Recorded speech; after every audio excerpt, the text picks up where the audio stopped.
Welcome learners, তোমাদের সকলকে সুপ্রখান YouTube চ্যানেলে স্বাগত।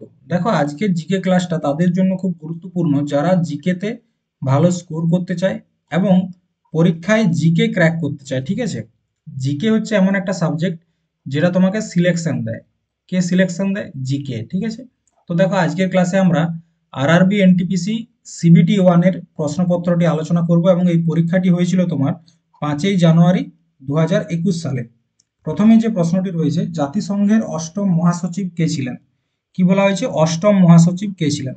তো জাতিসংঘ বলতে কি বোঝায়? United Nation Organisation. ঠিক আছে, ইউনাইটেড নেশন অর্গানাইজেশন। এটা নিয়ে কিছু তথ্য আগের দিন তোমাদেরকে দিয়েছিলাম, আজকে আবার দেবো। দেখো, তো অষ্টম মহাসচিব কে ছিলেন? অ্যান্টোনিও গুটেরেস, কোফি আন্নান, ইউথান নাকি বান কি মুন? তো জাতিসংঘের অষ্টম মহাসচিব, ঠিক আছে, 8 নাম্বার কে ছিলেন? বান কি মুন। আচ্ছা, এখন বর্তমানে কে আছেন? প্রেজেন্টে কে রয়েছেন? ঠিক আছে, তার নাম হচ্ছে তোমার অ্যান্টোনিও গুটারেস। Antonio Guterres. ঠিক আছে, তিনি বর্তমানে। এবং প্রথম কে ছিলেন? তার নাম হচ্ছে ট্রিগবি লাই।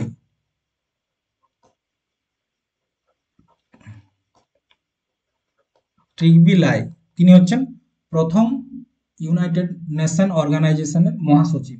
ঠিক আছে, এরপর দেখো, আগের দিন তোমাদেরকে যেমনটা বলেছিলাম, ইউনাইটেড নেশন অর্গানাইজেশনের টোটাল 6টা অঙ্গ বা অর্গেন রয়েছে। তার মধ্যে একটা অর্গেন হচ্ছে UN general assembly. General assembly, ঠিক আছে, যেটাকে বাংলায় কি বলা হয়? মহাসভা। এটা অত্যন্ত গুরুত্বপূর্ণ একটা পার্ট। এবং এই UN general secretary, UN general অ্যাসেম্বলির প্রথম হেড কে ছিলেন? Paul Henry. Paul Henry. এবং এখানে প্রথম ভারতীয় হিসাবে কে হেড ছিলেন? First Indian. ঠিক আছে, তার নাম হচ্ছে তোমার বিজয় লক্ষ্মী পণ্ডিত। বিজয় লক্ষ্মী পণ্ডিত। ইনি কে? ইনি জওহরলাল নেহরুর বোন।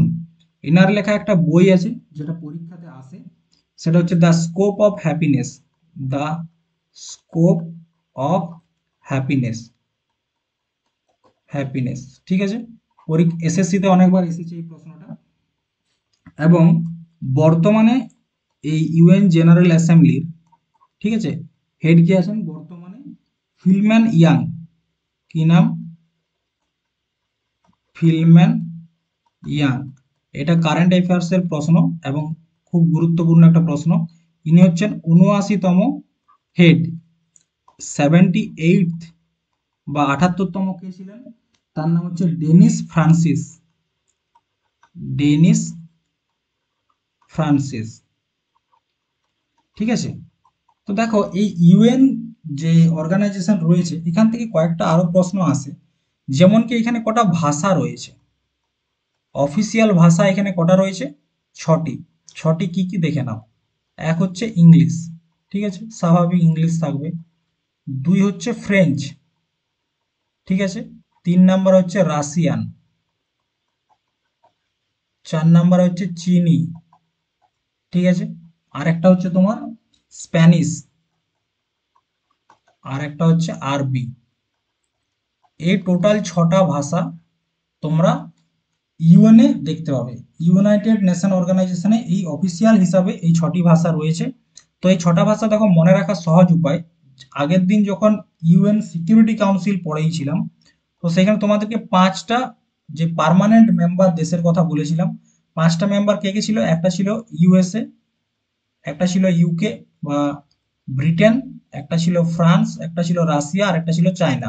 তো দেখো, ইউএসএ এবং ইউকের জন্য হচ্ছে ইংলিশ, ফ্রান্সের ফ্রেঞ্চ, রাশিয়ার রাশিয়ান, আর চায়নার হচ্ছে চিনি, আর এক্সট্রা দুটো হচ্ছে স্প্যানিশ এবং আরবি। ঠিক আছে, টোটাল 6টা ভাষা। এরপর দেখো আরেকটা প্রশ্ন যেটা আসে, সেটা হচ্ছে কি, যে ইউএনও বা ইউনাইটেড নেশন অর্গানাইজেশনের যে নামকরণটা, ঠিক আছে, বা এই নামটা দেওয়ার জন্য অ্যাডভাইস কে দিয়েছিল? তার নাম হচ্ছে তোমার ফ্র্যাঙ্কলিন ডি রুজভেল্ট। কি নাম? Franklin D Roosevelt. রুজভেল্ট, ঠিক আছে, ফ্র্যাঙ্কলিন ডি রুজভেল্ট ইনি হচ্ছেন সেই সময় আমেরিকার প্রেসিডেন্ট ছিলেন এবং আমেরিকার একমাত্র প্রেসিডেন্ট যিনি কিনা দুবার ইলেক্টেড হয়েছিলেন, ঠিক আছে, তার নাম কি? Franklin D Roosevelt. নেক্সট দেখো, নিচের মধ্যে কোন ভারতীয় খনি বিশ্বের বৃহত্তম ইউরেনিয়াম খনিগুলির মধ্যে একটি? কি বলা হয়েছে? ইউরেনিয়াম খনিগুলির মধ্যে একটি। তুমাল্লা পল্লী, জাদুগুড়া, নাকি নরওয়া পাহাড়, নাকি ভাটি? তো দেখো, সরি, তুমাল্লা পল্লী এটা হচ্ছে কি ভারতের একটা বৃহত্তম যে ইউরেনিয়াম খনি আছে তার মধ্যে একটি, এবং এটি কোথায় অবস্থিত? অন্ধ্রপ্রদেশ। কোথায়? অন্ধ্রপ্রদেশে এটি অবস্থিত, ঠিক আছে। আচ্ছা, বিশ্বের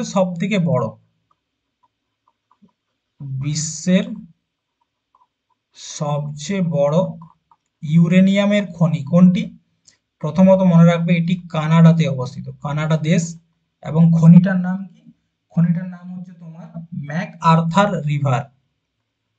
কি নাম? McArthur River, sorry, river খনিটার নাম, ঠিক আছে।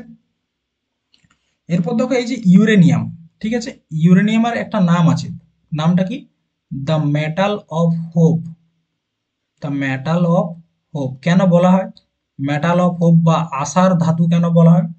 কারণ ইউরেনিয়াম থেকে প্রচুর পরিমাণে বিদ্যুৎ ঊর্জা তৈরি করা সম্ভব, এবং ভবিষ্যতে এমন একটা দিন আসবে যখন ইউরেনিয়াম থেকে ইলেকট্রিসিটি তৈরি করা হবে, ঠিক আছে, অল্প পরিমাণ ইউরেনিয়াম থেকে প্রচুর পরিমাণে বিদ্যুৎ তৈরি করা সম্ভব, তার জন্য ইউরেনিয়ামকে বলা হয় দ্য মেটাল অফ হোপ।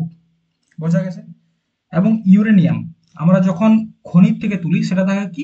র ম্যাটেরিয়াল থাকে, এবং সেটাকে আস্তে আস্তে এনরিচড বা পালিশ করা হয়, এবং পালিশ করার পর যে ইউরেনিয়ামটা পায় সেটা হচ্ছে ইউরেনিয়াম 235, এবং এটার থেকে কি তৈরি করা যায়? অ্যাটম বোম তৈরি করা যায়। তো আমরা যখন পরমাণু পরীক্ষা করছিলাম, ভারতবর্ষ প্রথমবার যখন পরমাণু পরীক্ষা করে প্রথমবার ফেল হয়, ঠিক আছে, তারপর আমেরিকা ভারতের পরমাণু পরীক্ষার উপর একটা প্রতিবন্ধকতা লাগায় এবং বলে যে ভারত বায়ুতে, তারপর হচ্ছে জলে এবং মাটিতে কোথাও পরমাণু পরীক্ষা করতে পারবে না। তারপর তৎকালীন প্রাইম মিনিস্টার ভারতের অটল বিহারী বাজপেয়ী এবং আব্দুল কালাম, ঠিক আছে, এই দুজন মিলে ঠিক করে যে তারা মাটির নিচে পরীক্ষা করবে, এবং সেটা সফল হয়। তো এখন তোমরা বলবে মাটির নিচে যেটা পরীক্ষা করেছিল কত সালে করেছিল, এবং অপারেশনটার নাম আমি বলে দিচ্ছি, অপারেশন শক্তি, ঠিক আছে, অপারেশন শক্তি, এটা হচ্ছিল সাকসেসফুল। নেক্সট, তাঞ্জাভুরের কোন মন্দিরে চোল স্থাপত্য রয়েছে এবং এটি সম্রাট রাজা দ্বারা নির্মিত হয়েছিল? বৃহদেশ্বর মন্দির, নাগনাথ স্বামী মন্দির, তিরুমানাঞ্জরি মন্দির, নাকি লর্ড মুরুগান মন্দির? প্রথমত বলে রাখি তাঞ্জাভুর যে জায়গাটি এটি কোন স্টেটের মধ্যে পড়ছে? তামিলনাড়ু। তামিলনাড়ু, ঠিক আছে, তামিলনাড়ুর মধ্যে পড়ছে। এবং চোল বংশ, ঠিক আছে, চোল বংশ টোটাল 3টা মন্দির স্থাপনা করেছিল। 3টা মন্দিরকে বলা হয় the great living Chola temple, ঠিক আছে, চোলা টেম্পল, ঠিক আছে। তো তাঞ্জাভুরে যেটা রয়েছে সেটা হচ্ছে বৃহদেশ্বর মন্দির।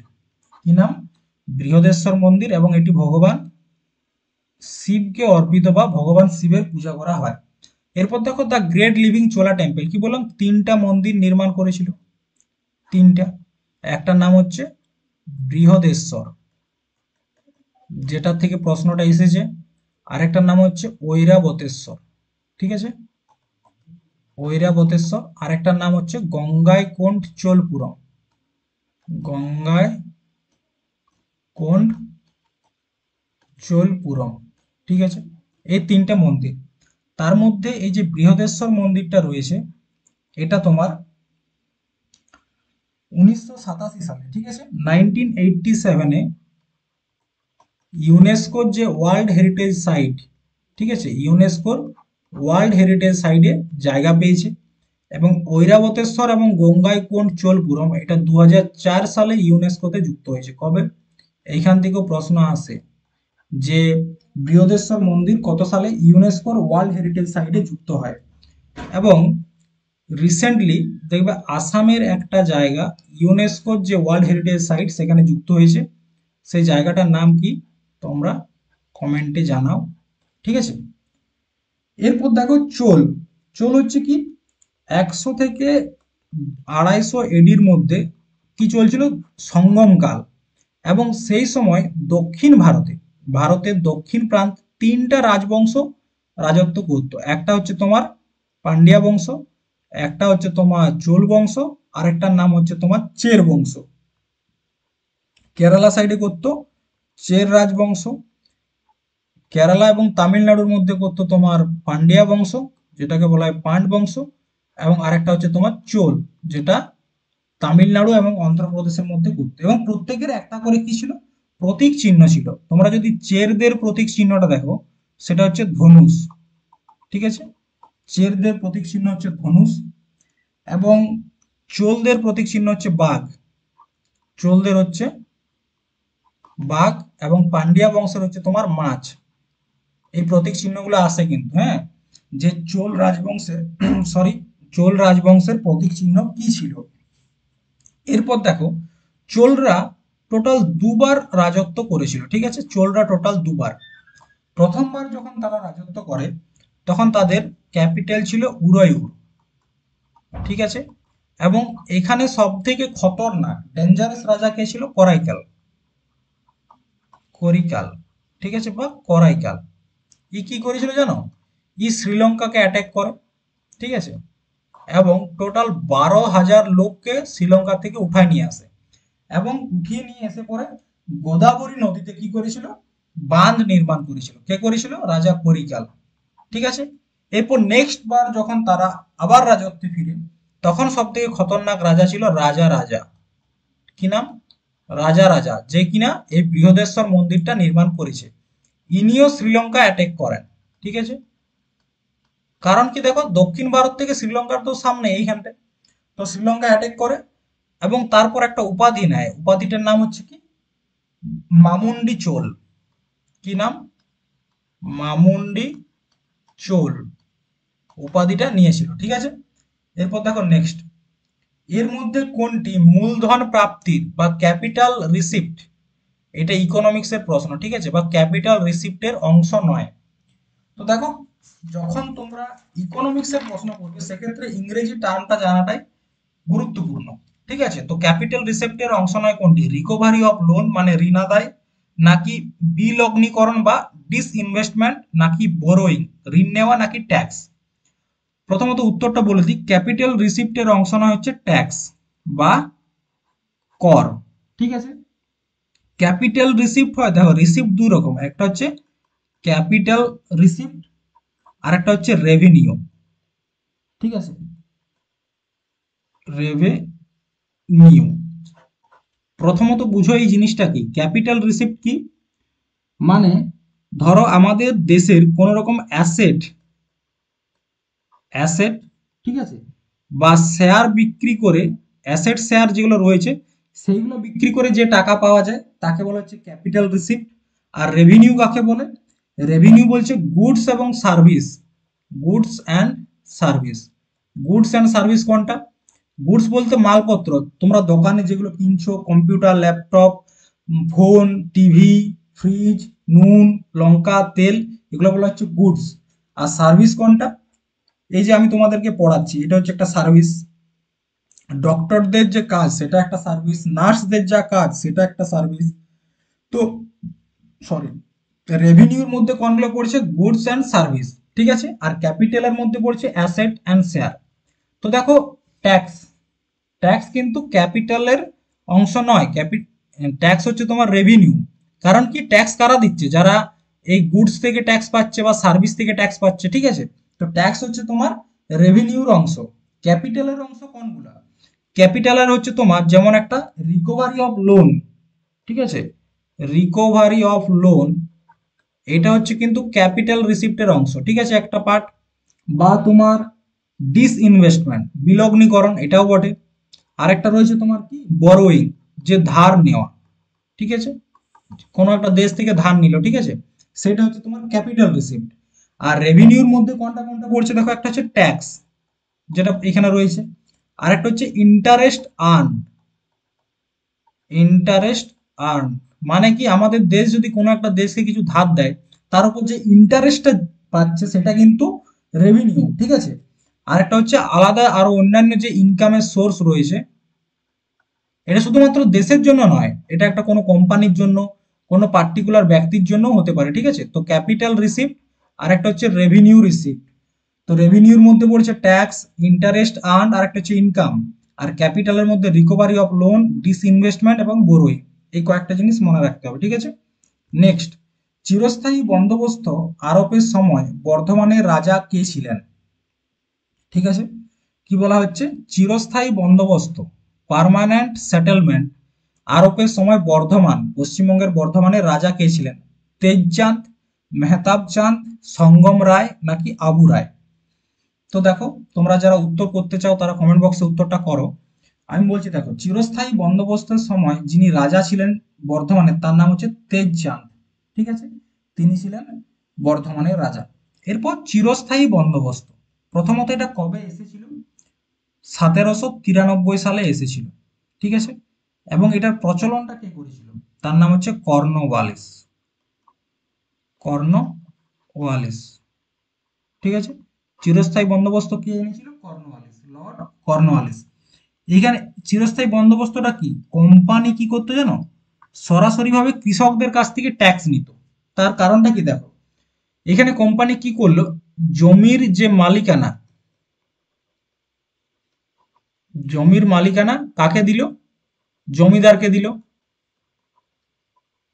জমিদারকে দিল, এবং বলল যে 11 ভাগের 1 ভাগ পাবে কে? জমিদার। এবং 11 ভাগের 10 ভাগ ট্যাক্স কে পাবে? কোম্পানি, ঠিক আছে। এইটা হচ্ছে তোমার চিরস্থায়ী বন্দোবস্ত। মানে 11 টাকা ট্যাক্সের মধ্যে 10 টাকা পাবে কোম্পানি আর 1 টাকা পাবে জমিদার। আর এই ট্যাক্সটা কালেক্ট করবে কে? জমিদারের দায়িত্ব হচ্ছে ট্যাক্সটা কালেক্ট করা। এখানে জমিদারকে কি ফায়দা হলো? জমিদারদের যেটা ফায়দা হলো সেটা হচ্ছে কি, যে জমিগুলা ছিল সেগুলো হচ্ছে তোমার জমিদারদের নামে হয়ে গেল, ঠিক আছে, জমিদারদের নামে হলো প্রথমত। আরেকটা কি হলো, এই জমিদার প্রথাটা বংশগত হয়ে গেল, ঠিক আছে। এইটাই কিন্তু চিরস্থায়ী বন্দোবস্ত, জমিদারদের সুবিধা ছিল। আর কৃষকরা তো প্রথম থেকে এখনো পর্যন্ত একই রকম ভাবে কষ্ট পাচ্ছে, ইংরেজদের সময়ও যা কষ্ট পেয়েছে, বর্তমান দিনেও সেম অবস্থাতে রয়েছে। তো চিরস্থায়ী বন্দোবস্ত 1793 সালে কর্নওয়ালিস নিয়ে এসেছিল, ঠিক আছে। ঠিক এরকম আরো কয়েকটি ব্যবস্থা রয়েছে যেগুলো পরীক্ষাতে আসে, যেমন আরেকটার নাম হচ্ছে রায়তওয়াড়ি। কি নাম? রায়তওয়াড়ি, ঠিক আছে, রায়তওয়াড়ি। এটা কবে এসেছিল? 1820 সালে, ঠিক আছে, কবে? 1820 সালে। এটা যদি বলা হয় কোন রাজ্যে চলছিল, বোম্বে এবং মাদ্রাস, এই দুটা প্রভিন্সে বিশেষ করে চলছিল, বোম্বে এবং মাদ্রাস। এই রায়তওয়াড়ি প্রথাটা প্রচলন করেছিল কে? একজনকার নাম হচ্ছে Thomas Murno, sorry Thomas Munro, Thomas Munro এবং চার্লস রেড, ঠিক আছে, চার্লস রেড, ঠিক আছে। এই দুজন রায়তওয়াড়ি ব্যবস্থা নিয়ে এসেছিল। আর একটা হচ্ছে মহলওয়াড়ি। মহলওয়াড়ি, মহলওয়াড়িটা কি, মানে একটা গ্রাম থেকে ট্যাক্স নেওয়া হতো, আশেপাশে ধরো একটা গ্রাম বা 2-3টা গ্রাম একত্রে তারা ট্যাক্সটা কাকে দিত? কোম্পানিকে দিত। এটা হচ্ছে মহলওয়াড়ি।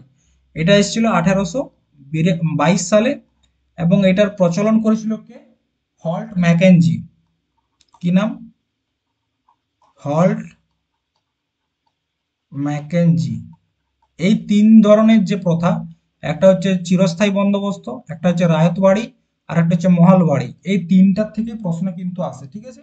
মহলওয়াড়ি হচ্ছে হল্ট ম্যাকেনজি, রায়তওয়াড়ি হচ্ছে থমাস মুনরো এবং চার্লস রেড, এবং চিরস্থায়ী বন্দোবস্ত কর্নওয়ালিস, ঠিক আছে। নেক্সট, 1967 সালে 1967 ভারতে প্রথম পরীক্ষামূলক উপগ্রহ বা স্যাটেলাইট টেলিকমিউনিকেশন আর্থ স্টেশন কোথায় স্থাপিত হয়েছিল?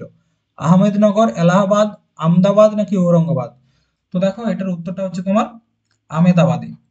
ঔরঙ্গাবাদের নাম এখন পরিবর্তন হয়েছে এবং নাম হয়েছে কি সম্ভাজিনগর। সম্ভাজিনগর। দেখো যেখানে এক্সপ্লেনেশন দরকার সেটা অবশ্যই এক্সপ্লেন করব।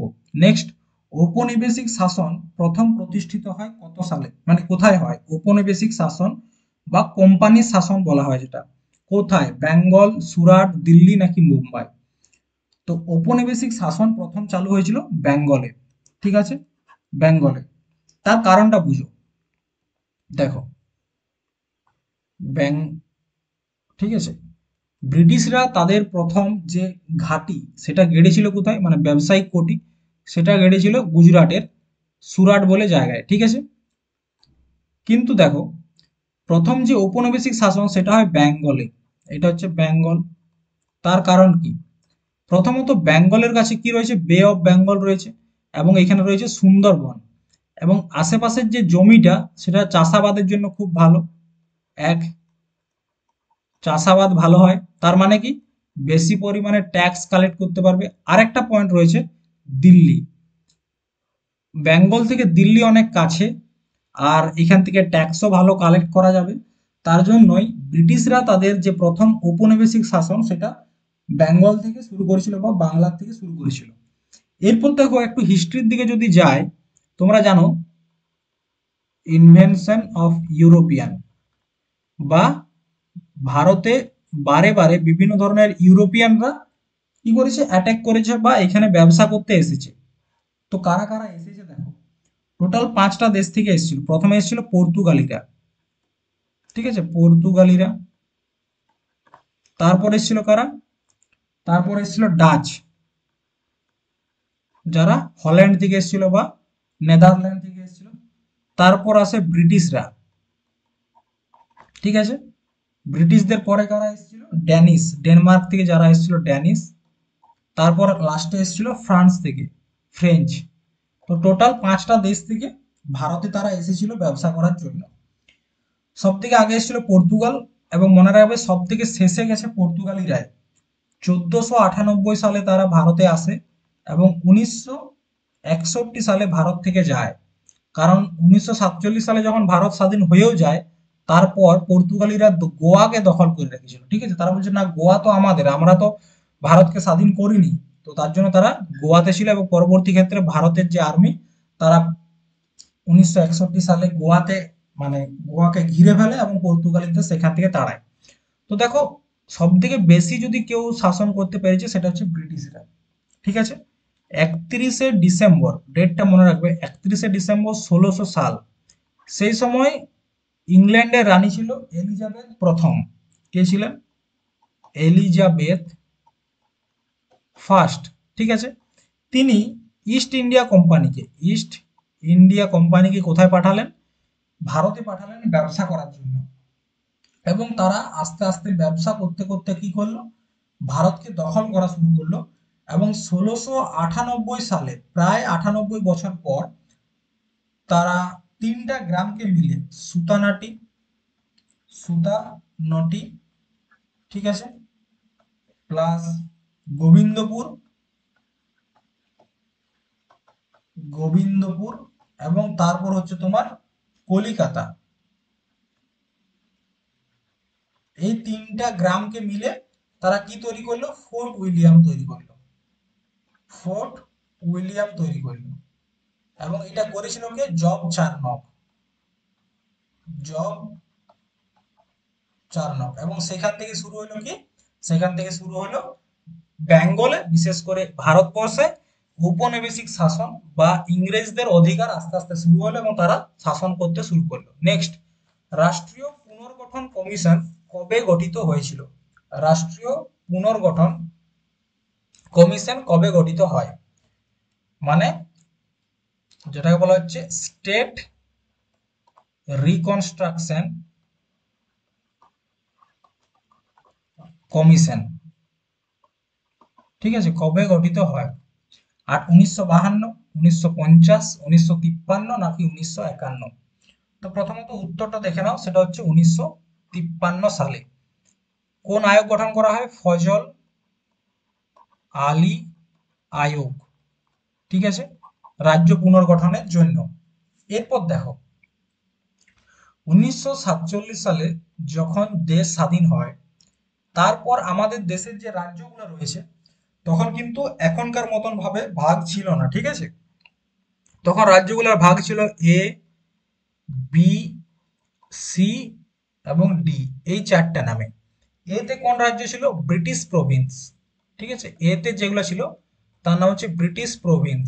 ব্রিটিশ প্রভিন্স বলতে কি, যেখানে ইংরেজরা সরাসরিভাবে শাসন করেছে। 3 ছিল প্রিন্সেলি স্টেট। প্রিন্সেলি স্টেট তার মানে কি, যেখানে ব্রিটিশরা সরাসরি দখল মানে রাজত্ব করেনি, কোনো রাজার মাধ্যম দিয়ে তারা শাসন কার্য চালাইছে, সেটা হচ্ছে প্রিন্সেলি স্টেট। আরেকটা হচ্ছে কমিশনারি। কমিশনারি, ঠিক আছে, কমিশনারি তার মানে কি, বিভিন্ন জায়গার যে বড় বড় শহরগুলো রয়েছে সেই জায়গাগুলোকে ব্রিটিশরা দখল করেছিল এবং তারাই রাজত্ব করেছে, সেটা হচ্ছে কমিশনারি। আর একটা হচ্ছে ইউনিয়ন টেরিটরি, ঠিক আছে। তো দেখো 1947-এর পর ব্রিটিশ প্রভিন্সে কতগুলো রাজ্য ছিল? 9টা। প্রিন্সিপাল স্টেটে ছিল 9টা, কমিশনারি ছিল 10টা এবং ইউনিয়ন টেরিটরি ছিল 1টা। এরপর যখন পণ্ডিত জওহরলাল নেহেরু, ঠিক আছে, প্রধানমন্ত্রী হন, তিনি চান যে এই যে রাজ্যগুলোকে রয়েছে এই রাজ্যগুলোকে ভাষার ভিত্তিতে কি করতে সাজাতে চান। তার জন্য তিনি 1948 সালে একটা কমিটি গঠন করেন, যে কমিটির নাম হচ্ছে এস.কে. ধর কমিটি, ঠিক আছে। কিন্তু ইনি যখন রেজাল্ট দিলেন, ঠিক আছে, বলছেন না, ভাষার ভিত্তিতে গঠন করা সম্ভব নয় রাজ্যগুলিকে, ঠিক আছে। তিনি বললেন, পরবর্তী ক্ষেত্রে আবার আরো একটা কমিশন গঠন করা হলো, যে কমিশনটার নাম JVP. Commission. J for Jawaharlal Nehru, Jawaharlal Nehru. V for Vallabh bhai Patel, bhai Patel. আর P for Pattabhi Sitaramayya, Pattabhi Sitaramayya, ঠিক আছে, জে.ভি.পি। তো এই কমিটিও বললো না, ভাষার ভিত্তিতে রাজ্য গঠন করা সম্ভব নয়। তারপর সালটা এলো 1952, ঠিক আছে। এই ভাষার ভিত্তিতে রাজ্য গঠনের জন্য এবং বিশেষ করে তেলুগু ভাষার একটা আলাদা রাজ্য গঠনের জন্য কি করেছিল? পট্টু শ্রী রামালু নামে একজন ব্যক্তি, কি নাম? পট্টু শ্রী রামালু, অন্ধ্রপ্রদেশের একজন নেতা। তিনি করলেন কি, অনশনে বসে গেলেন, মানে কোনো কিছু খাওয়া দাওয়া বন্ধ করে অনশনে বসল। এবং তারপর 1952 সালে, বুঝছো তো, 56 দিন অনশন করলো এবং তারপর তার মৃত্যু হয়, ঠিক আছে। এবং অন্ধ্রপ্রদেশের জনতা খেপে যায়।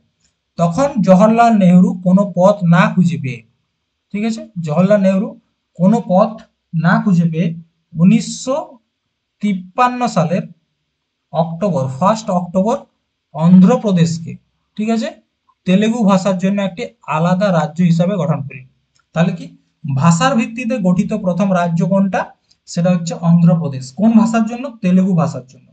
এরপর দেখো, একটা রাজ্যকে তো ভাষার জন্য তৈরি করা হয়েছে, তারপর আমাদের ভারতবর্ষের বিভিন্ন জায়গায়, কখনো গুজরাটে, কখনো বেঙ্গলে, কখনো কাশ্মীরে, বিভিন্ন জায়গায় কি হচ্ছে না, আমরা ভাষার ভিত্তিতেই রাজ্য যাই। প্রত্যেক বাংলা বলছে বাঙালিদের জন্য একটা আলাদা হোক, গুজরাটে বলছে গুজরাটির জন্য আলাদা হোক, উড়িষ্যা বলছে উড়িয়া ভাষীদের জন্য একটা আলাদা হোক, হিন্দি ভাষীরা বলছে হিন্দির জন্য একটা আলাদা রাজ্য হোক। ঠিক এরকম ভাবে বিভিন্ন জায়গায় ভারতবর্ষের বিভিন্ন রকম আন্দোলন শুরু হয়।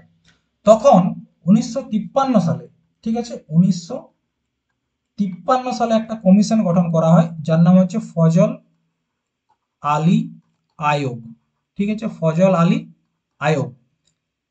এই আয়োগের 3জন মেম্বার ছিল। 3জনকার নাম কি? প্রথম নামটা শুনেই বুঝতে পারছো, একজনকার নাম হচ্ছে ফজল আলী। ফজল আলী ইনি কে ছিলেন? হেড ছিলেন এই কমিশনটা, ঠিক আছে।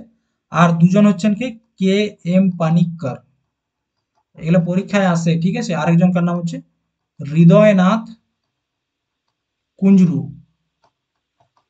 ঠিক আছে। এই তিনজন মিলে 1953-তে গঠন করা হয়েছে। তো 1956-তে রিপোর্ট দিল এবং বলল যে না, ভাষার ভিত্তিতে রাজ্য গঠন করা সম্ভব। তখন ভারতের সংবিধানে কি করা হলো, সংশোধন করা হলো। কত নম্বর? 7 নম্বর সংবিধান সংশোধন 1956। 7 নম্বর সংবিধান সংশোধন করা হলো এবং ভাষার ভিত্তিতে 14টা রাজ্য প্লাস 6টা ইউনিয়ন টেরিটরি বা 6টা ইউটি তৈরি করা হলো, ঠিক আছে। এটাই হচ্ছে রাষ্ট্রীয় পুনর্গঠন কমিশন বা স্টেট রিকনস্ট্রাকশন অ্যাক্ট 1956, 7 নম্বর কনস্টিটিউশনাল অ্যামেন্ডমেন্ট। আর কত সালে আয়োগটা তৈরি হয়েছিল? 1953 সালে। রিপোর্ট দিয়েছিল 1956 সালে, ঠিক আছে। নেক্সট, নিউরনের কোন অংশটি তথ্য সংগ্রহ করা হয়? কোন অংশটা দিয়ে তথ্য সংগ্রহ করে? অ্যাকশন, নাকি ডেনড্রাইট, নাকি কোষ, নাকি স্নায়ু সমাপ্তি? তো দেখো কি বলা হচ্ছে, তথ্য সংগ্রহ। প্রথমত তোমরা একটা জিনিস মনে রাখবে, নিউরনটা কি? নিউরন হচ্ছে আমাদের অনেকটা ইলেকট্রিক তারের মতো, ঠিক আছে। ইলেকট্রিক তার, কারণ কি ইলেকট্রিক তার কি করে, একটা জায়গার থেকে আরেকটা জায়গা কারেন্টটাকে বয়ে নিয়ে যায়, ঠিক আছে। ঠিক সেরকম ভাবেই নিউরনের কাজ হচ্ছে আমাদের মস্তিষ্কের একটা ইনফরমেশন একটা জায়গা থেকে আরেকটা জায়গা নিয়ে যাওয়া। অর্থাৎ কি, ধরো তোমার পায়ের উপর এখন একটা মশা বসেছে, ঠিক আছে। পায়ের উপর মশাটা বসেছে, তখন ঠিক তখনই দেখবে ব্রেন কি করছে, হাতকে মেসেজ পাঠাচ্ছে যে পায়ে একটা মশা বসেছে, হাতে করে মশাটাকে মারো। এই যে মেসেজটা বা এই যে ইনফরমেশনটা কে নিয়ে আসছে মাথার থেকে হাত পর্যন্ত, সেটা হচ্ছে নিউরন, ঠিক আছে। নিউরনের 3টা মেন অংশ। এই যে এই জায়গাটাকে দেখতে পাচ্ছ, এটাকে বলা হচ্ছে সেল বডি। কি বলা হয়? Sell body. এই জায়গাটাকে দেখতে পাচ্ছ লম্বা মতো, এটাকে বলা হচ্ছে অ্যাক্সন, ঠিক আছে। আর এই যে শাখাগুলো দেখতে পাচ্ছ, এগুলাকে বলা হচ্ছে কি, ডেনড্রাইট, ঠিক আছে। ডেনড্রাইট, বোঝা গেছে। তো দেখো এই যে ডেনড্রাইট, এর কাজ কি? এর কাজ হচ্ছে এরকম আরো একটা নিউরন থেকে, ঠিক আছে, আরো এরকম একটা নিউরন থেকে কি করছে, ইনফরমেশনটা কালেক্ট করছে। তাহলে একটা নিউরন থেকে আরেকটা নিউরনে ইনফরমেশন কে কালেক্ট করে? ডেনড্রাইট। তাহলে উত্তরটা হচ্ছে ডেনড্রাইট। এরপর দেখো অ্যাকশনের কাজ কি, তাহলে এইখানে দেখো কি করলো, যে ইনফরমেশন সেটা কালেক্ট হলো, কোথায় হলো? ডেনড্রাইটের মাধ্যমে ইনফরমেশন কালেক্ট হয়েছে, ঠিক আছে। ইনফরমেশন তো কালেক্ট হয়ে গেছে। তো এই যে ইনফরমেশনটা, এটা বইয়ে কে নিয়ে যাব? এই বই নিয়ে যাওয়ার কাজটা কে করে? অ্যাকশন। এবং অ্যাকশন কি করে, এটা বয়ে নিয়ে যায় এবং পরবর্তী ক্ষেত্রে যে নিউরনটা থাকে, ঠিক আছে, পরবর্তী ক্ষেত্রে যে নিউরনটা থাকে তাকে ইনফরমেশনটা দেই। ঠিক এরকম ভাবেই একটা ইনফরমেশন আমাদের শরীরের এক জায়গা থেকে আরেক জায়গায় যায়। তো প্রথমত ইনফরমেশনটা কালেক্ট করে কে? ডেনড্রাইট। এবং সেটাকে বহন করে কে নিয়ে যায়? সেটা হচ্ছে অ্যাকশন। বোঝা গেছে নিউরনের ব্যাপারটা। নেক্সট, আন্তর্জাতিক নৃত্য দিবস, ঠিক আছে। আন্তর্জাতিক নৃত্য দিবস কবে পালিত হয়? 27 এপ্রিল, 28 এপ্রিল, 29 এপ্রিল, নাকি 30 এপ্রিল? আন্তর্জাতিক নৃত্য দিবস, ইন্টারন্যাশনাল ডান্স ডে। কি? ইন্টারন্যাশনাল ডান্স ডে, ঠিক আছে। তো তোমরা যদি এই প্রশ্নগুলো দেখো এবং 2024-এর SSC, MTS, CGL, sorry CHSL, ঠিক আছে, এবং পরবর্তী ক্ষেত্রে আরপিএফ এবং টেকনিশিয়ানের পরীক্ষা তো আগামী কয়েকদিনের মধ্যে শুরু হতে চলেছে, তারপর এনটিপিসি। এই প্রশ্নগুলো যদি দেখো তাহলে এখন দেখবে জিকের যে লেভেল সেটা অনেক হাই হয়ে গেছে। এনটিপিসির, সরি এমটিএস এর জিকে গুলো সিজিএল এর যারা প্রিপারেশন নিচ্ছে বা সিজিএল এর কোশ্চেনের সাথে যদি কম্পেয়ার করা হয়, দেখা হয় যে সিজিএল এর প্রশ্ন থেকে এমটিএস এর প্রশ্ন বেশি টাফ, ঠিক আছে। তো জিকে লেভেল এখন অনেক বেড়ে গেছে, ওই জন্য জিকে কে অনেক ডিটেলসে পড়তে হবে, ঠিক আছে। তো দেখো ইন্টারন্যাশনাল ডান্স ডে কবে পালন করা হয়? 29 এপ্রিল, ঠিক আছে। 29 এপ্রিল ইন্টারন্যাশনাল ডান্স ডে পালন করা হয়। 29 এপ্রিল। ঠিক আছে, এরপর দেখো 30 এপ্রিল। 30 এপ্রিল কি হচ্ছে? আয়ুষ্মান ভারত দিবস। আয়ুষ্মান ভারত দিবস। তোমরা জানো প্রধানমন্ত্রী একটা নতুন যোজনা চালু করেছিল আয়ুষ্মান ভারত, যেখানে কি করছিল, প্রত্যেকটা ভারতবাসীকে 5 লাখ টাকা পর্যন্ত যে হেলথ ইন্স্যুরেন্স সেটা দিচ্ছিল। ঠিক আছে, এরপর দেখো এপ্রিল মাসের কয়েকটা দিন আছে যেগুলো খুব গুরুত্বপূর্ণ। ঠিক আছে, প্রথমে চলে আসো 13 এপ্রিল। 13 এপ্রিল, 13 এপ্রিল কি বটে? জালিনওয়ালাবাগ হত্যাকাণ্ড। ঠিক আছে, জালিনওয়ালাবাগ, জালিনওয়ালাবাগ ডে, দিবস। 1919 সালের 13 এপ্রিল জালিনওয়ালাবাগ হত্যাকাণ্ড, এবং যেখানে কয়েক হাজার মানুষকে গুলি করে মেরেছিল কে? ব্রিটিশ সরকার। ঠিক আছে, 13 এপ্রিল। এরপর চলে আসো 14 এপ্রিল। 14 এপ্রিল এটা হচ্ছে কি? আম্বেদকর জয়ন্তী। আম্বেদকর জয়ন্তী, বা এই দিনটাকে বলা হয় ইকুয়ালিটি ডে। ইকুয়ালিটি ডে 14 তারিখ হলো। এরপর 17 তারিখ, পর পর মনে রাখতে হবে। 17 এপ্রিল কি বলে? ওয়ার্ল্ড হিমোফিলিয়া ডে, বিশ্ব হিমোফিলিয়া দিবস। হিমোফিলিয়া দিবস। ঠিক আছে, 17 তারিখ হয়ে গেল। এদিকে চলে এসো, 17-র পর হচ্ছে 22 তারিখ, 22 এপ্রিল। 22 এপ্রিল কি বলে? 22 হচ্ছে ওয়ার্ল্ড আর্থ ডে, বিশ্ব পৃথিবী দিবস। বিশ্ব পৃথিবী দিবস 22 এপ্রিল। 24 এপ্রিল, 24 এপ্রিল কি? ন্যাশনাল পঞ্চায়েত রাজ ডে। ন্যাশনাল পঞ্চায়েত রাজ ডে। ঠিক আছে, আরেকটা হচ্ছে 25 এপ্রিল। 25 এপ্রিল কি? 25 এপ্রিল হচ্ছে তোমার বিশ্ব ম্যালেরিয়া দিবস। বিশ্ব ম্যালেরিয়া দিবস কবে? 25 এপ্রিল। তো এই কয়েকটা ডেট তোমাদেরকে মনে রাখতে হবে। নেক্সট, খিলাফত আন্দোলনের নেতৃত্ব দেন কে? মহাত্মা গান্ধী, আলী ভাই, মোহাম্মদ আলী জিন্না, নাকি আবুল কালাম আজাদ? তো দেখো, অ্যান্সারটা যাওয়ার আগে বলে রাখি খিলাফত আন্দোলনটা কবে হয়েছিল এবং কেন হয়েছিল। ঠিক আছে, প্রথম বিশ্বযুদ্ধের পর তুর্কির অবস্থা তো একদম খারাপ হয়ে যায়, এবং তখন ব্রিটিশরা কি করে অটোমন সাম্রাজ্যের যে খলিফা আছে, ঠিক আছে, খলিফার সমস্ত পাওয়ারকে নষ্ট করে দেয়। এই খলিফাটাকে খলিফাটা হচ্ছে মুসলিমদের সব থেকে বড় ধর্মগুরু যাকে বলা হয়। ঠিক আছে, ঠিক আছে, হেড অফ মুসলিম কমিউনিটি হচ্ছে খলিফা। তো খলিফার সমস্ত পাওয়ার কেড়ে নেয় কে? ব্রিটিশরা। তার কারণে ভারতবর্ষে কারা? যারা আলী ব্রাদার্স রয়েছে, ঠিক আছে, আলী ব্রাদার্স, তারা ব্রিটিশদের বিরুদ্ধে ভারতবর্ষে কি করে? আন্দোলন তৈরি করে। কারণটা কি? ওই খলিফার যে পাওয়ার সেটা কেড়ে নেওয়ার জন্য। আন্দোলনটা কবে শুরু হয়? 1920 সালে শুরু হয়, 22 পর্যন্ত চলে।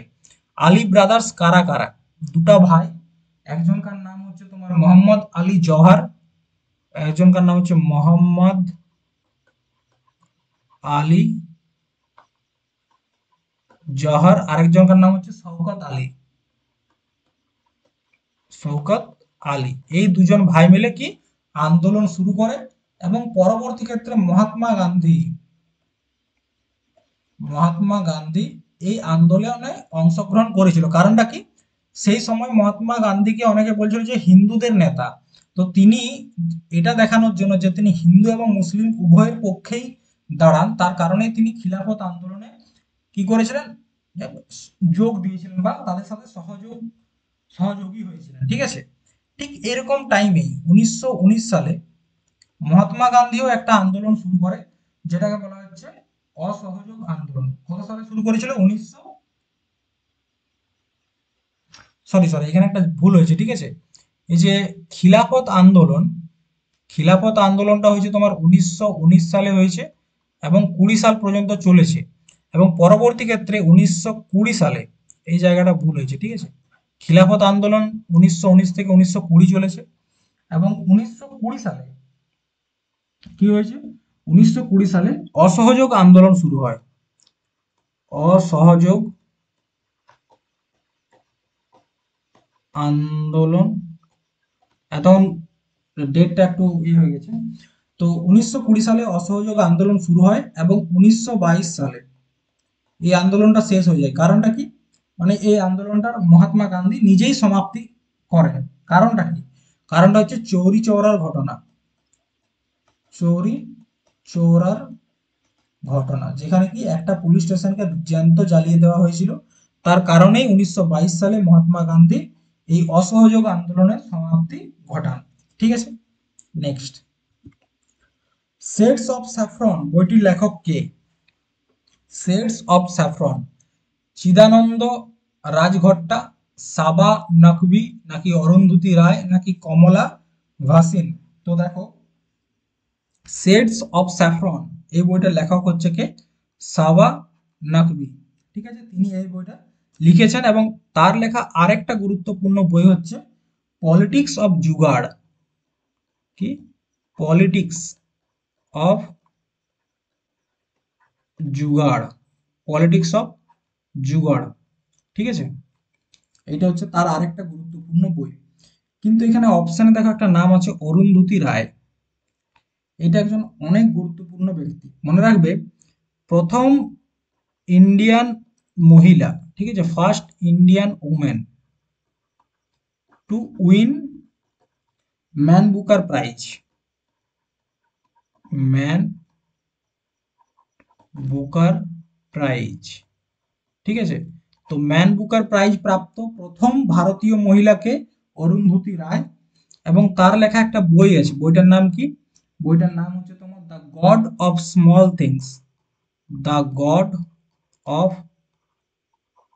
Small things, the god of small things, এই বইটার জন্য তিনি ম্যান বুকার প্রাইজটা পেয়েছিলেন। ঠিক আছে, নেক্সট, তামিল নতুন বছর কি নামে পরিচিত? বিশু, বেস্টু বরস, নাকি বরুসা পিরাপ্পু, নাকি উগাড়ি?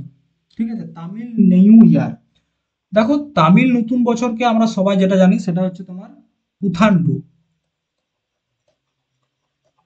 পুথান্ডু, এটা হচ্ছে তামিলদের নতুন বছর। কিন্তু আরআরবি এনটিপিসির যে পরীক্ষাটা হয়েছে এবং সেখানে যে অ্যান্সার কি বেরাইছিল সেটা দিয়েছে বরুসা পিরাপ্পু। ঠিক আছে, এই দুটাই হচ্ছে তোমার তামিলদের নতুন বছর। পুথান্ডুও হয় এবং বরুসা পিরাপ্পু, এই দুটো নামেই কিন্তু তামিলদের নতুন বছর। আচ্ছা, এই যে বিশু বা বিশু, এটা হচ্ছে কেরালাতে বা কেরলবাসীদের নিউ ইয়ার। ঠিক আছে, সরি, নিউ ইয়ার। বেস্টু বরস, বেস্টু বরসটা কি? এটা হচ্ছে গুজরাটিদের নতুন বছর। গুজরাটের নতুন বছর, এটা কার্তিক মাসে শুরু হয়। ঠিক আছে, কোন মাস থেকে শুরু হয়? কার্তিক মাস থেকে। আর উগাড়ি কি? উগাড়ি হচ্ছে তোমার অন্ধ্রপ্রদেশ, অন্ধ্রপ্রদেশ, তেলেঙ্গানা, আর একটা হচ্ছে কর্ণাটক, এই তিনটা রাজ্যের নতুন বছর।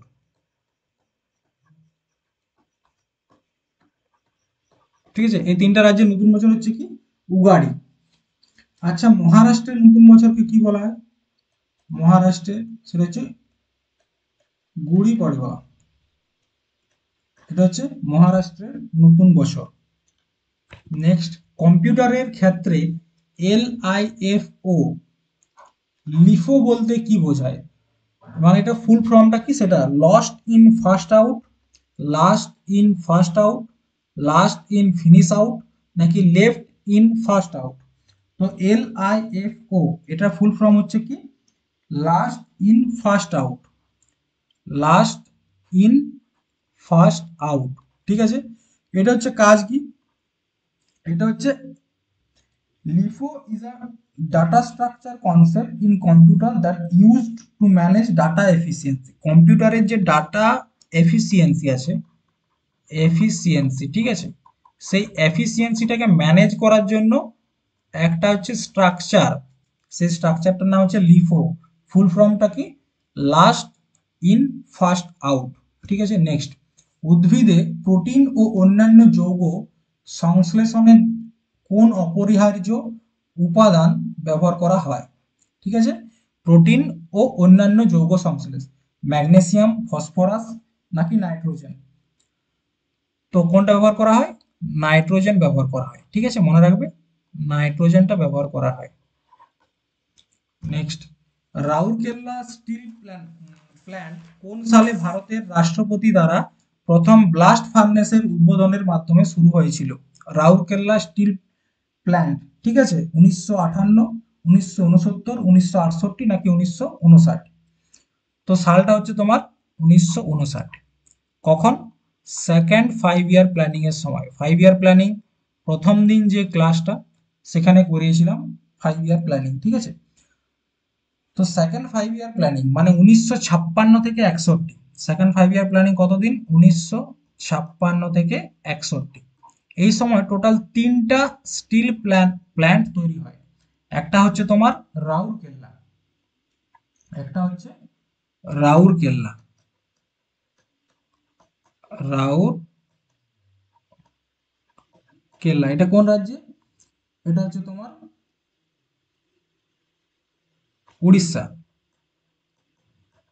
ঠিক আছে, আরেকটার নাম হচ্ছে ভিলাই। ভিলাই, এটা কোথায়? ছত্তিশগড়। আরেকটা হচ্ছে তোমার ওয়েস্ট বেঙ্গলের দুর্গাপুর। ঠিক আছে, তো সেকেন্ড 5 ইয়ার প্ল্যানে এই তিনটে স্টিল প্ল্যান্ট তৈরি হয়। ঠিক আছে, তো এবং এই তিনটা যে স্টিল প্ল্যান্ট আছে এটা তৈরি করতে বিদেশিদের সহায়তা নেওয়া হয়েছিল। রাউরকেল্লা তৈরি করার জন্য হচ্ছে জার্মানির কাছে হেল্প নেওয়া হয়, জার্মানি হেল্প করেছিল। ভিলায়ে রাশিয়া, ইউএসএসআর। ঠিক আছে, আর দুর্গাপুরেরটা তৈরি করতে ইউনাইটেড কিংডম, ইউকে। ঠিক আছে, এই তিনটা দেশের কাছ থেকে আমরা হেল্প নিয়ে সেকেন্ড 5 ইয়ার প্ল্যানিং এ তিনটা স্টিল প্ল্যান্ট তৈরি করেছিলাম। ঠিক আছে, আচ্ছা, এই যে সেকেন্ড 5 ইয়ার প্ল্যানিং রয়েছে, এটার মডেলটা কে দিয়েছিল? পিসি মহালনোবিস। কে দিয়েছিল? পিসি মহালনোবিস, সরি। তো এই তিনটা তৈরি হয় এবং মডেলটা দিয়েছিল পিসি মহালনোবিস। ঠিক আছে, এই সেকেন্ড ইয়ার 5 ইয়ার প্ল্যানিং এর সময় সেকেন্ড 5 ইয়ার যে প্ল্যানিং, সেখানেই 2 অক্টোবর 1959, এই তারিখটা মনে রাখবে। এই দিন রাজস্থানের যে নাগর ডিস্ট্রিক্ট রয়েছে, ঠিক আছে, নাগর ডিস্ট্রিক্ট কি করা হয়? প্রথমবার পঞ্চায়েত রাজের স্থাপনা করা হয় এবং 1 জানুয়ারি 1958-তে ডিআরডিও স্থাপনা করা হয় সেকেন্ড 5 ইয়ার প্ল্যানিং এর সময়। ঠিক আছে, আর সেকেন্ড যে 5 ইয়ার প্ল্যানিং, সেই সময় প্রেসিডেন্ট কে ছিল ভারতের? উম, বা রাষ্ট্রপতি কে ছিলেন? ডক্টর রাজেন্দ্র প্রসাদ। ঠিক আছে, ডক্টর রাজেন্দ্র প্রসাদ, কারণ যেহেতু বলা হয়েছে যে প্রেসিডেন্ট কি করেছে, উদ্বোধন করেছে, তার জন্য বলে দিলাম ডক্টর রাজেন্দ্র প্রসাদ। এবং এনার যে কার্যকালটা তোমরা যদি দেখো, 1950 থেকে 62, এটা হচ্ছে কার? ডক্টর রাজেন্দ্র প্রসাদের কার্যকাল, প্রায় 10 বছর। নেক্সট, অভিজাত জমিদারি জীবনযাত্রার অবক্ষয় নিয়ে সত্যজিৎ রায়ের বিখ্যাত চলচ্চিত্র কোনটি? অভিজাত জমিদারি জীবনযাত্রার অবক্ষয় নিয়ে সত্যজিৎ রায়ের বিখ্যাত চলচ্চিত্র কোনটি? পথের পাঁচালী, জলসাঘর, চারুলতা নাকি অপুর সংসার? তো জমিদারদের যে জীবনযাত্রার অবক্ষয় সেটা নিয়ে হয়েছিল জলসাঘর। কে বানিয়েছিল? সত্যজিৎ রায়। ঠিক আছে,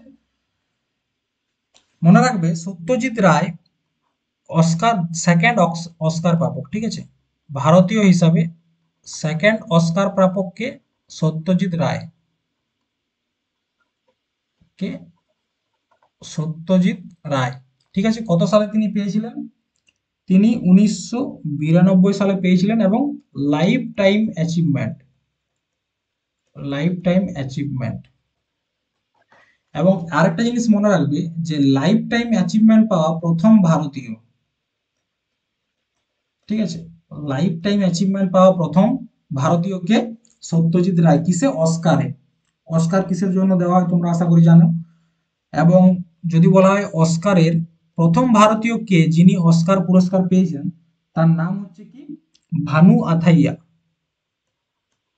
ভানু আথাইয়া তিনি প্রথম অস্কার পুরস্কার পেয়েছিলেন 1983-তে। কিসের জন্য?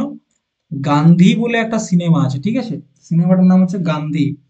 গান্ধী সিনেমাতে গান্ধীজির যে কস্টিউম বা পোশাক, সেই পোশাকটা তিনি ডিজাইন করেছিলেন। তার কারণেই ভানু আথাইয়াকে 1983 সালে অস্কার পুরস্কার দেওয়া হয়। ঠিক আছে, নেক্সট নেক্সট হচ্ছে সাহিত্যে নোবেল বিজয়ী প্রথম ভারতীয় কে? সাহিত্যে নোবেল বিজয়ী প্রথম ভারতীয় কে? রবীন্দ্রনাথ ঠাকুর, অন্নদা শঙ্কর রায়, হুমায়ুন কবির নাকি বিষ্ণুদেব?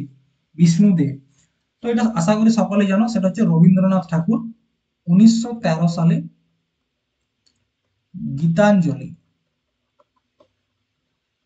গীতাঞ্জলি যে কবিতার বই, তার কারণে তিনি কি পেয়েছিলেন? নোবেল পুরস্কার পেয়েছেন।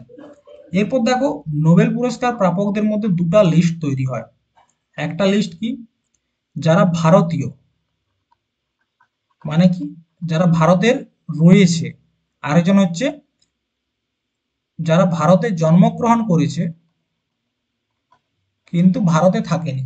তো আমরা দুটো লিস্টে দেখব, ঠিক আছে। তো দেখো প্রথমে যারা ভারতে রয়েছে এবং ভারতের হয়ে নোবেল প্রাইজ পেয়েছে তাদের নামগুলো দেখো। প্রথম হচ্ছে রবীন্দ্রনাথ ঠাকুর বা রবি ঠাকুর, ঠিক আছে, রবি ঠাকুর 1913 সালে পেয়েছেন এবং তিনি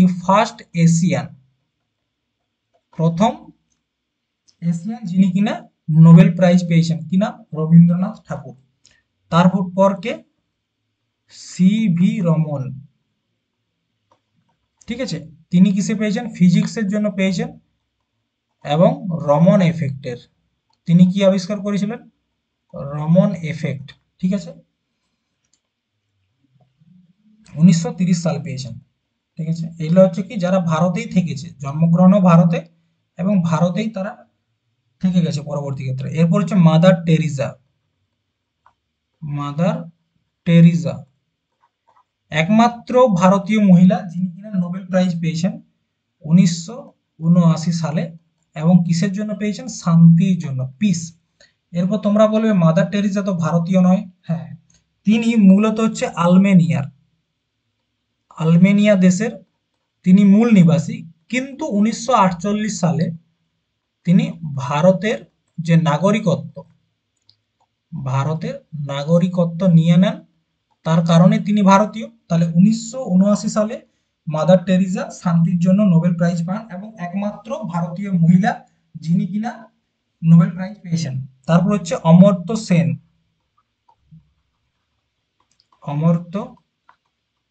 সেন কত সালে পেয়েছেন? 1998 সালে, 1998-এ ইকোনমিক্সে পেয়েছেন এবং একমাত্র ভারতীয় যিনি কিনা ইকোনমিক্সে প্রথমবার কি পেয়েছেন?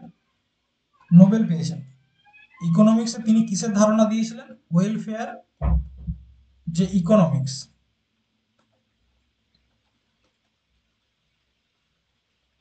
তার ধারণা তিনি দিয়েছিলেন, ঠিক আছে। তো এই আরেকজন হচ্ছে কৈলাস সত্যার্থী,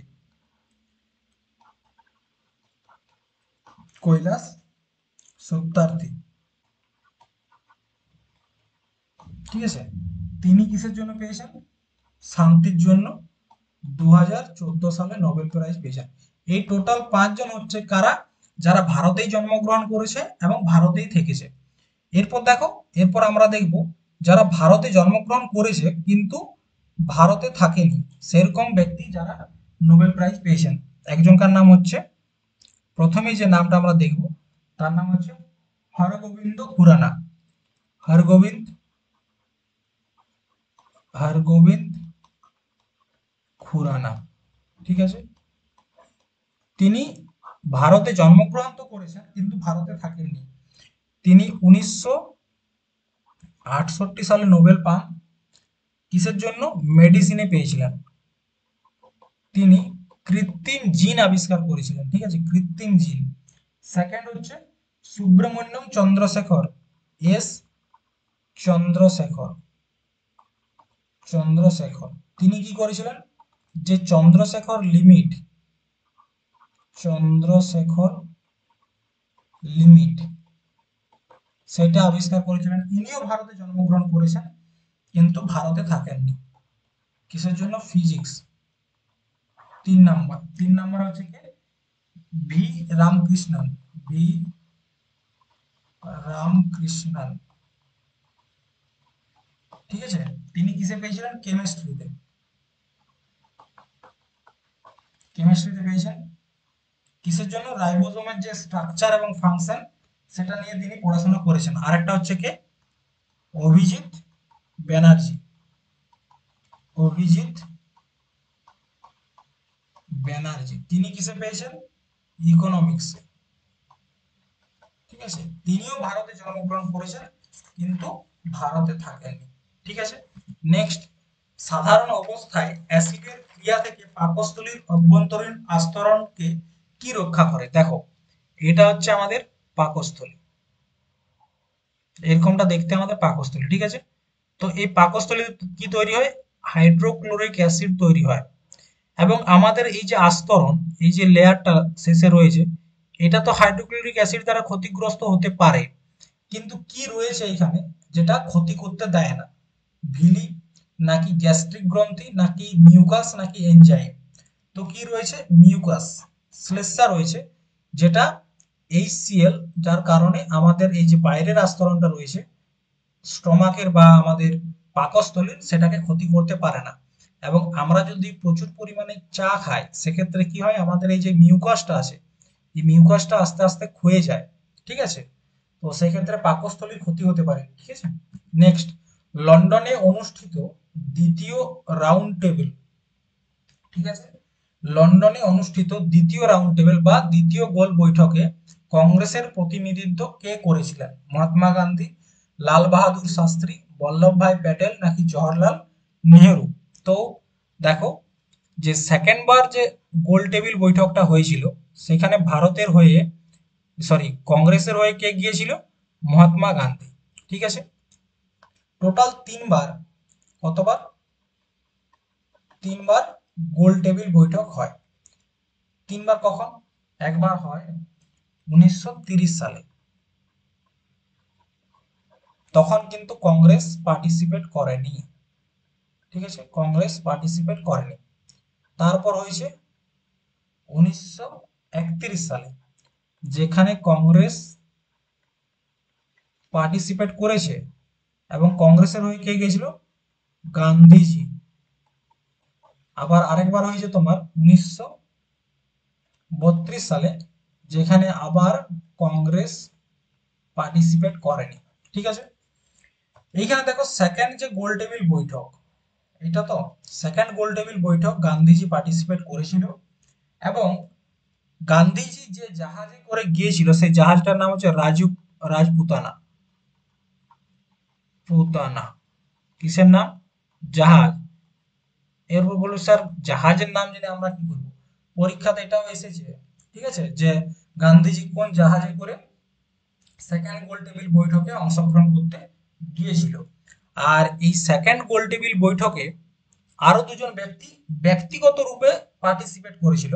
একজনকার নাম হচ্ছে অ্যানি বেসান্ত, অ্যানি বেসান্ত। আরেকজনকার নাম হচ্ছে মদন মোহন মালব্য, মদন মোহন মালব্য, ঠিক আছে। এই তিনজন, এই এই দুজন ব্যক্তি ব্যক্তিগতভাবে, মানে কোনো পার্টির হয়ে যায়নি, ব্যক্তিগতভাবে সেকেন্ড গোল টেবিল বৈঠকে অংশগ্রহণ করে, ঠিক আছে। আরেকটা এখানে গুরুত্বপূর্ণ পয়েন্ট, যে আম্বেদকর, বি আর আম্বেদকর, ঠিক আছে, তিনি 3টা গোল টেবিল বৈঠকে কিন্তু অ্যাটেন্ড করেছিলেন বা গিয়েছিলেন, এবং সেকেন্ড যে গোল টেবিল বৈঠক, ঠিক আছে, সেকেন্ড গোল টেবিল বৈঠকে বি আর আম্বেদকর আম্বেদকর কি করেছিল, দলিতদের জন্য পৃথক নির্বাচনের ঠিক আছে, পৃথক নির্বাচনের দাবি করেছিল কে, বি আর আম্বেদকর। এবং এইখানেই ঝামেলাটা হয়, গান্ধীজি এখানে রুষ্ট হয়ে যায় এবং তার জন্য 3 নম্বর যে গোল টেবিল বৈঠক সেখানে অংশগ্রহণ করেননি। ঠিক আছে, তো দেখো আজকে এতগুলোই প্রশ্ন ছিল।